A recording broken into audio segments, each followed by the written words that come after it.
Hi everyone, and today I'll be reading a multi-character listener by me. So let's get into it. Scaramouche. Scaramouche was actually a very good sleeper. As in, he really did not move around that much. Peaceful, in a way. And even though he moved around a little bit, sometimes all he had to do was wrap his arms around you and that would be okay. And things would be alright and you would not be moving around much. And the first day that the two of you slept next to each other was certainly a day to be remembered. Not because you did anything exciting, but rather because the two of you were very shy. Scaramouche was beyond embarrassed, and he was stiff as a stick, staying in his place and not moving an inch. It was very adorable to witness. But you couldn't help but feel a little bit bad. You wanted him to feel more comfortable around you. And that's why you sat up, fidgeting, and Scaramouche immediately moved. Lion, is everything alright? Everything's fine by me, but it doesn't seem that you think the same. Is everything okay for you, Scara? Of course. Of course it is. I'm perfectly fine, Lion. Why are you asking that? Well, it's because you've been acting weird ever since you got under the blankets. I mean, you haven't moved an inch, Scara. It seems like you're nervous. If you don't want to sleep next to me, then it's fine. Don't do this because you feel like you have to. It's not an obligation, and it's certainly not something that you have to do. You have to enjoy this. Being by my side and sleeping in the same bed. If it's something that you enjoy, then we will do it. But if it's not, then you need to let me know. It quiets down after that, looking into your eyes, seeing how desperate you are, and how you want nothing more than for him to be happy. And he sighs softly, wrapping his arms around you and pulling you close, something he doesn't do a lot. I'm sorry. I was feeling nervous, but I guess that was all for no reason. I know, we have to get used to this.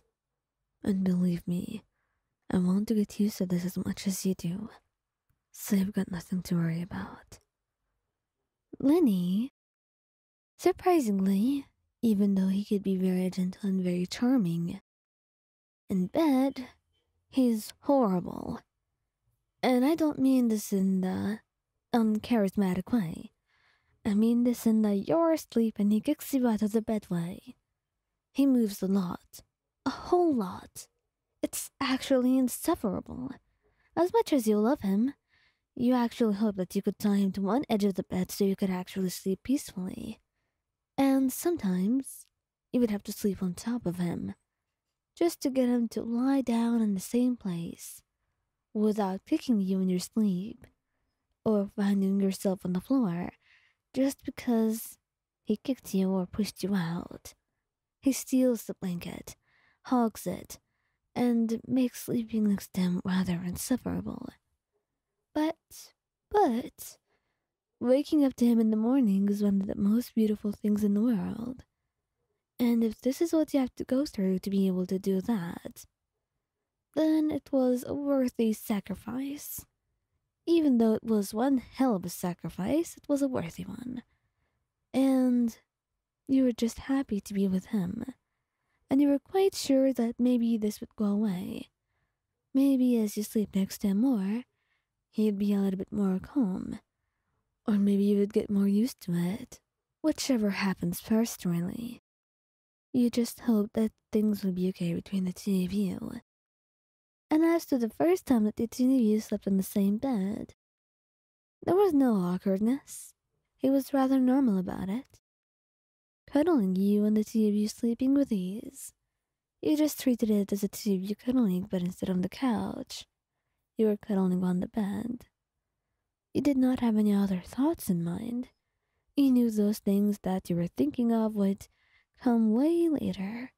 For now, You just needed to be comfortable with each other's presence on the same bed. And you never really wanted to rush things between you. And that was certainly the way. Xiao. Xiao can be quite impossible. And it's because the first time that you actually do this, he's very nervous, very stiff. It's like you're sleeping next to a board. Xiao? Xiao, is everything alright? You ask him, a little bit nervous, and he does not respond. That's when you actually have to shake his arm a little bit, trying to get his attention in a more physical manner, and then he looks at you, blushing. Were you saying something, Wyan? I have been, for a while now, but it's okay. Are you alright, Xiao? You ask him, and he hesitates for a moment, as if truly thinking whether or not he was alright, before nodding. I guess I am. I'm just not used to this. My apologies. You shouldn't have to apologize. I'm not either. You just seem uncomfortable, that's all. I'm not uncomfortable because of you. It's just, I'm not sure how to act. You don't have to do anything different. You tell him. And he looks anxious about this, but eventually you manage to coax him into being more relaxed, and you even wrap your arms around him at one point. And then he finds himself naturally wrapping his arm around you. And it takes not so long for the TV to fall asleep. Sometimes he kicks in his own sleep, but not very much. It's only when he has nightmares. He talks then as well. And sometimes he even tears up. You don't mention it. At least not at first, as not to hurt his pride. But you hold him close. And any time you're woken up by his talking, or by his kicking in his sleep, well, you're just glad that he woke you up, so you could comfort him and hold him closer to you, putting his head close to your chest, making him listen to the sound of your own heartbeats. And somehow, through a miracle, it would be one sure way of actually getting him to quiet down and calm. And you were relieved at that. It also made your heart melt. It was very, very touching. That this specifically would always make his nightmares go away.